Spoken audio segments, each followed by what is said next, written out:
Saya tertarik dengan ayat yang orang kata breastfeeding ni pilihan kan. But actually breastfeeding is not a choice lah. Betul, Kita tak sebenarnya. nak pilih. Dia adalah satu tanggungjawab kepada anak kita. Kan bila kita cakap ayat macam ni, so nanti ada ibu ayah yang sentap. Suka hati aku lah, ini pilihan aku kan. Aku nak beri yang terbaik kepada anak kan. Dan itulah juga yang ada dalam fikiran saya suatu ketika dulu, ketika anak pertama saya dilahirkan, iaitu Najlah Batrisha. Di mana sebelum saya melahirkan bayi saya, masa tu bukan saya tidak didedahkan tentang penyusuan. Ada jugalah kawan baik saya yang advise saya untuk orang kata belajar tentang ilmu penyusuan susu ibu. Masa tu belum zaman viral-viral FYP TikTok lagi lah.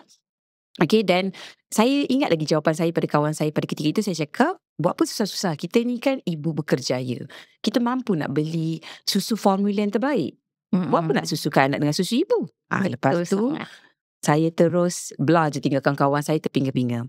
Dan ditakdirkan